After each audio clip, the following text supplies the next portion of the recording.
Hi everyone, this is Oshal with Learn Motive, and today I'm back with another video about the muscles of the shoulder. Since we have already discussed the bones and the joints of the shoulder, let's discuss the muscles. देखा जाए तो आपके muscles हमेशा superficial और deep muscles के तौर पर होते हैं किसी भी region में.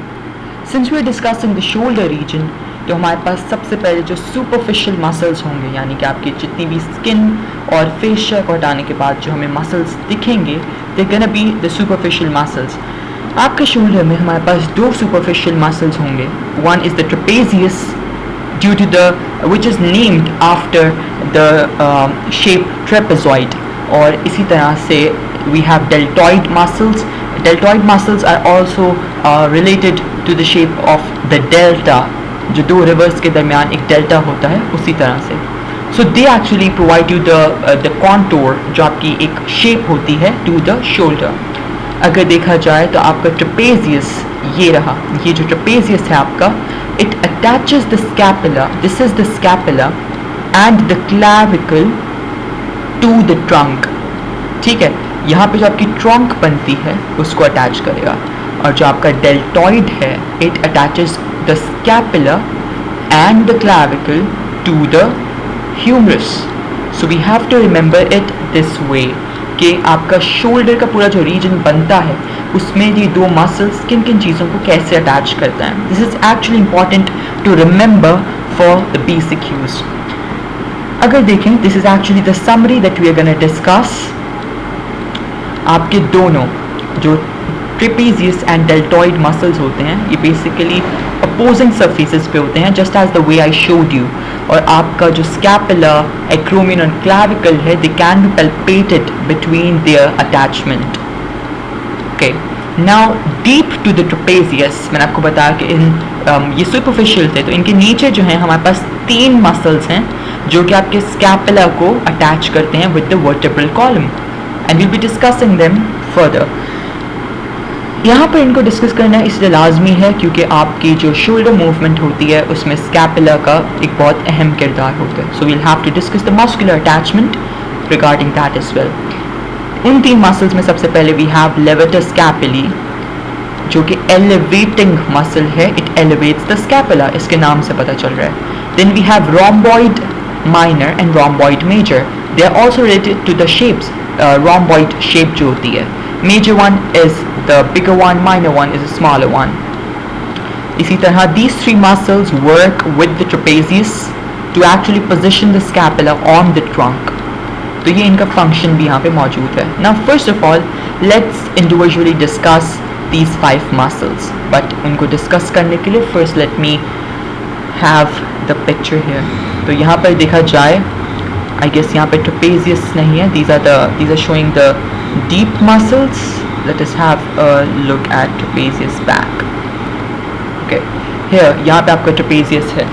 So trapezius is originating from the skull and the cervical region. आपके cervical region में first C1 से लेकर T12 तक, C1 से लेकर T12 तक आपका ये originate करता है.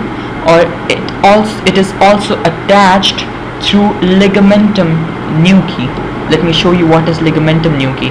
ये देखें, यहाँ पर ये आपका trapezius muscle है, पूरा आपके skull से originate हो रहा है from C1 to T12 and आपके ये attach होता है through ligamentum nuchae. ये basically पूरा ligament है. I told you कि ligament is gonna attach them. Furthermore, अगर इसकी insertion की बात की जाए तो it inserts trapezius, यहाँ से देखिए, it inserts into the spine, ये रहा spine पूरा, into the spine of the scapula and also the acromion. acromion आपको इस तरफ दिखेगा इधर, and 1/3 part of the clavicle, क्योंकि ये तीन चीज़ें आपके trapezius के ending region के पास हैं. अगर देखा जाए इसको कौन इनोवेट करता है, इनोवेट मीन्स कौन सी नर्व सप्लाई होती है. This is the accessory nerve, that is accessory nerve 11. ठीक है, और इसका फंक्शन अगर देखा जाए तो आई टोल्ड यू कि देखें, trapezius will help this arm powerfully to elevate, उठाना. ठीक है, एलिवेट करेगा. And it will also help the scapula, क्योंकि मैंने आपको बताया था कि जो मसल जहाँ पर इंसर्ट करेगा वो मसल वहाँ पर उस बोन की मूवमेंट में हेल्प करेगा. तो it will help the scapula in rotating and humeral abduction, आपके ह्यूमरस को एबडक्ट करने में, अवे लेके जाने में. ठीक है, इसमें भी दो डिविजन्स होती हैं. जो आपके इसके मिडल फाइबर्स होते हैं ट्रेपेजियस के, वो एक्चुअली रिट्रैक्ट करते हैं स्कैपुला को. रिट्रैक्ट मीन्स पीछे की तरफ लेके जाना, और लोअर फाइबर्स हेल्प करते हैं स्कैपुला को डिप्रेस करने में, यानी कि नीचे लेके जाने में. So that was about the trapezius. इसी तरह अगर हम डेल्टॉइड की बात करें तो deltoid is gonna be originating from the spine of the scapula. ये जो आपका पूरा स्पाइन है स्कैपुला का, यहाँ से ओरिजिनेट होगा. Then related to the acromion, तो एक्रोमियन भी यहाँ पे आता है, तो एक्रोमियन से भी ओरिजिनेट होगा. And with the anterior border, यानी कि आगे का जो बॉर्डर होता है क्लैविकल का, the 1/3 part, the lateral one, acromial end, वहाँ से ओरिजिनेट करेगा. And I also told you कि जब हम ह्यूमरस को डिस्कस कर रहे थे तो डेल्टॉइड मसल इंसर्ट करता है to the deltoid tuberosity of the humerus, यहाँ पर. अब देखा जाए तो आपकी डेल्टॉइड मसल को कौन इनोवेट करेगा. सो मैंने आपको बताया था कि आपकी ह्यूमरस के पास दो नर्व्स होती हैं. एक होती है एक्सिलरी नर्व, ये वाली. एक होती है रेडियल नर्व. रेडियल नर्व जो होती है वो डीप नर्व होती है, जो कि आपके पोस्टीरियर आर्म रीजन को प्रोवाइड करती है या सप्लाई करती है, इनोवेट करती है. लेकिन जो एक्सिलरी नर्व होती है वो आपके डेल्टॉइड मसल को सप्लाई करती है. अगर डेल्टॉइड मसल की मूवमेंट्स की बात करें तो it will help in the abduction of arm, यानी कि इसको मिड लाइन से दूर लेकर जाने में, एबडक्ट करने में. लेकिन ये एबडक्शन को इनिशिएट करता है आपका सुप्रास्पाइनेटस मसल, जो यहाँ पर अटैच होता है. हम सुप्रास्पाइनेटस मसल को पोस्टीरियर स्कैपुलर रीजन में डिस्कस करेंगे. तो आपकी एबडक्शन को स्टार्ट तो करता है 15 डिग्री तक सुप्रास्पाइनेटस, लेकिन उसके बाद एबडक्ट कराने का काम होता है आपके डेल्टॉइड मसल का. अगर इसकी हम बात करें कि इसको ब्लड कौन सप्लाई करता है, तो आई टोल्ड यू कि यहाँ पर पीछे की तरफ होती है ह्यूमरस से रिलेटेड एक आर्टरी, जिसको हम कहते हैं इसको हम कहते हैं पोस्टीरियर सर्कमफ्लेक्स ह्यूमरल आर्टरी. इसको हमने बहुत डीपली डिस्कस किया था अपनी ह्यूमरस की वीडियो में. If you have missed that you can just go and watch the video. इसके बाद हम डिस्कस करेंगे अपने बाकी के 3 मसल्स को, that are the levator scapulae and rhomboid minor and major. अगर हम पहले लेवेटस स्कैपुली की बात करें तो ये रहा आपका लेवेटस स्कैपुली मसल, ये वाला.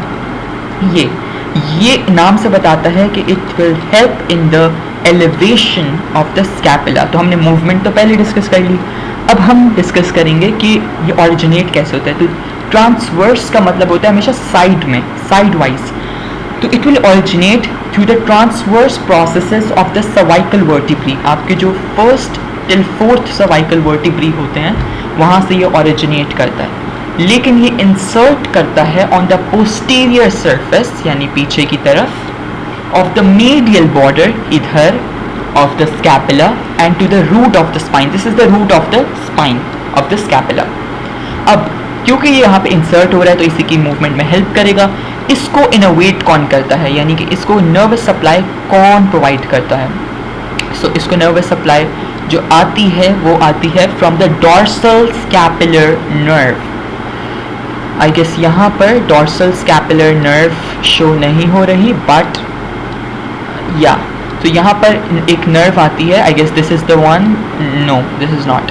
खैर यहाँ पर एक नर्व आती है डॉर्सल स्कैपुलर नर्व, यानी कि पीछे की तरफ, स्कैपुलर के पीछे की तरफ एक नर्व होती है. ठीक है. सो अब ये याद रखें कि जो डीप मसल्स हैं आपके, यानी कि ट्रेपेजियस के नीचे जो तीनों डीप मसल्स हैं, उन तीनों को जो इनोवेशन होती है वो थ्रू डॉर्सल स्कैपुलर नर्व होती है. देखें, dorsal scapular nerve, dorsal scapular nerve, dorsal scapular nerve. तो डीप मसल्स तीनों हो गए through the dorsal scapular nerve. ये स्कैपुला को एलिवेट करेगा, तो ये दोनों भी एलिवेट करेंगे, लेकिन ये दोनों रिट्रैक्ट करने में भी हेल्प करेंगे. So let's discuss them. Now we are left with the other 2 muscles, rhomboid muscles. Rhomboid muscles को भी यहीं पर डिस्कस कर लेते हैं. So here यहाँ पर रोम्बॉइड माइनर, अच्छा इसमें जो होगा आपका रोम्बॉइड माइनर ऊपर होगा, रोम्बॉइड मेजर नीचे होगा, ठीक है। माइनर यहाँ पे, मेजर यहाँ पर। अब माइनर जो होगा वो ओरिजिनेट करेगा with the lower end of ligamentum nuchae, यानी कि आपकी जो सर्वाइकल वर्टिब्रा 7 होता है till thoracic, first thoracic vertebra, वहाँ तक ये इन जो लास्ट के आई गेस 3-4 वर्टिब्री हैं, वहाँ से आई गेस 3 7 and 1 2 सॉरी, तो वहाँ से ये ओरिजिनेट करेगा और ये इंसर्ट करेगा ऑन द सेम इंसर्शन जो कि होती है एलिवेटर लेवेटर स्कैपुली की, और इसकी इनोवेशन भी सेम है, इसकी मूवमेंट भी सेम है, सिवाय इसके कि ये रिट्रैक्ट करने में भी हेल्प करता है स्कैपुला को, यानी कि पीछे की तरफ। नाउ रोम्बॉइड मेजर की बात करें तो रोम्बॉइड मेजर ऑब्वियसली माइनर के नीचे है, तो सिंस रोम्बॉइड माइनर, आपको दिखा दूँ, ये might be getting confused, rhomboid minor C7 से T1 तक ऑरिजिनेट हो रहा था, तो मेजर T2 से T5 तक ऑरिजिनेट होगा, और इसकी भी जो इंसर्शन है वो तीनों की ऑलमोस्ट सेम है, लेकिन क्योंकि रोम्बॉइड मेजर सबसे नीचे होता है तो वो इंफीरियर एंगल ऑफ स्कैपुला से भी को भी इंसर्ट करेगा। So the rest of the things are almost same, and मैंने डायग्राम को भी डिस्क्राइब कर दिया है, और if you have anything else as well to discuss, you can just let me know in the comment section. I'll definitely clear that query of yours, and if you want the notes that I have made, you can just email me through the email provided to you on the YouTube channel. If you had liked the video, just like the video, comment down and share it with your loved ones. Thank you so much for watching the video. Do subscribe to the channel. Until next time, take care of yourself. Bye bye.